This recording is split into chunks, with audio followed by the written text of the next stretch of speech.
So welcome, Alex Markwith, one of the artists today here with the opening of the Helsinki Art Gallery. One of your works is represented. We will go there later and hear about that. Paintwork, I understood. Well, as said, with the opening of this new exhibition gallery, we would really like that you were here celebrating the opening with us and hear a little bit about your story. So I understood you were from the United States and decided a while ago to come to America to do art. Tell us. Well, yes, I'm from the U.S. Originally, and I'm here now in Helsinki. I've been for about 2 years. So yeah, I came here from New York, and I have a space in Heikilantie. Yeah. So you're one of the Monoma communities we have around Helsinki. Yeah, I rented that space very soon after I moved here, so I've been in there for almost 2 years now. And you use it as a place to create your works. Yes, I make primarily abstract paintings and sculptures also. Okay, combination. Yeah. Yes, often the works are a combination. I use a lot of collage materials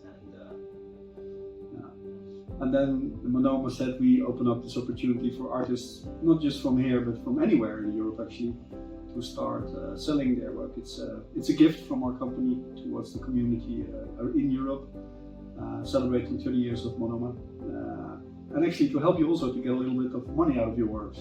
Is that why you intendedly joined the art world to make a living, or is it still? Well, that's always a complicated thing with the artists making money from the work, because I think ultimately, you don't choose the art to try to make money. It's just something that you have to do, right? And you choose art because that's what you want to do. Yeah. So, but the opportunity to exhibit your works. Yeah. That's always really very important.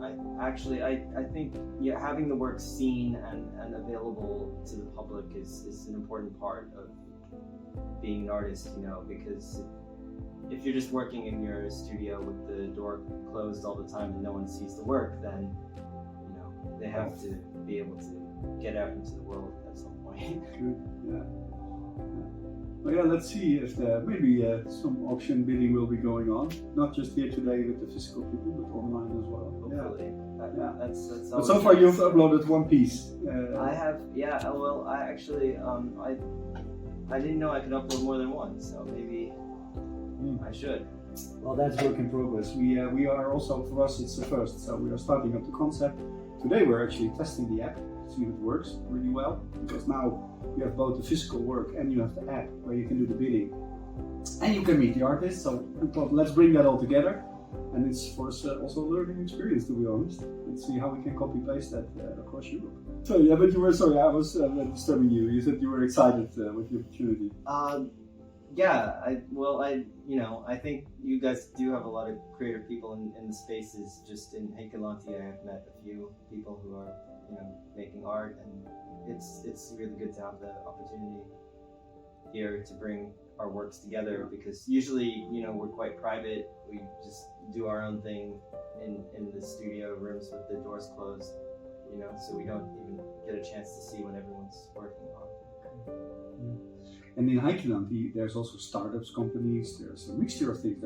There was a temporary church there and a childcare center in the same building, all in the same building. Yeah. And sometimes when I go in, I will hear guys, in the common area, like on business calls, talking about some app they're developing or something. So, yeah, it's not only exclusively artists. But the idea behind the whole Monoma concept back then was that you have the property owner who usually has a headache with the building. Even though people suggest their buildings are empty on purpose, it's not true. For each property owner, an empty building is a headache, because you have the running cost, you have deterioration, dilapidation, the building will go down. So putting it to use is not always easy. This, for example, was an old music jazz school. It's part of the whole Arabia complex. And the owner in this case, Falma, decided, well, the concept of creating a community here fits with our whole Arabia concept. There's a lot of tourists coming. So we also hope that if it rains out there with tourists, that there's a little bit of drip feeding in here as well. So they were open actually to embrace the idea of putting the space to use. We are just the middleman, bringing the community together. Yeah. Where do you find your inspiration for the abstract works?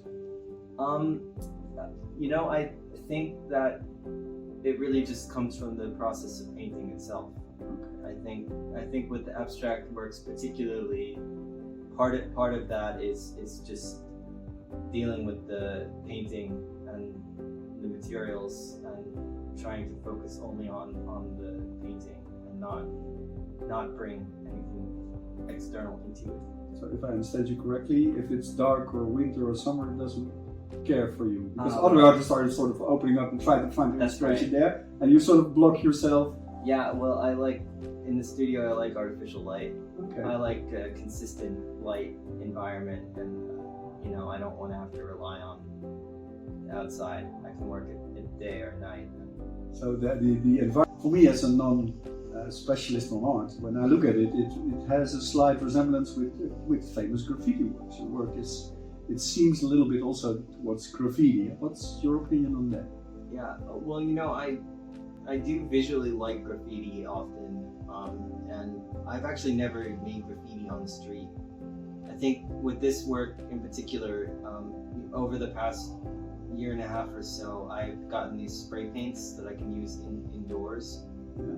So that sort of, became the relationship to graffiti is the fact that I have these spray paints, which I really like to use because there's this intuitive way of working with my hand with that material. But yeah, I'm not consciously referencing graffiti. It's just because I'm using the spray paint, it does. It gives a little resemblance. Yeah, but I do like graffiti,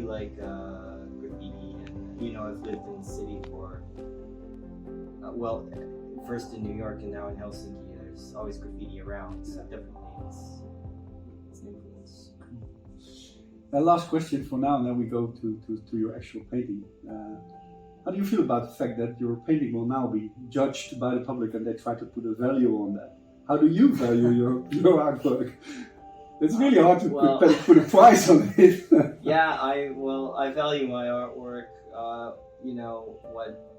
If you're talking about the monetary value, of course, I have been exhibiting my work now for 10 years, so I keep the prices in line with what it's been in the past.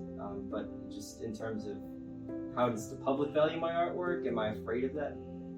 No, You've sold before? Yeah. Yeah. Well, okay. Okay. Well, let's go to your work and then take some pictures.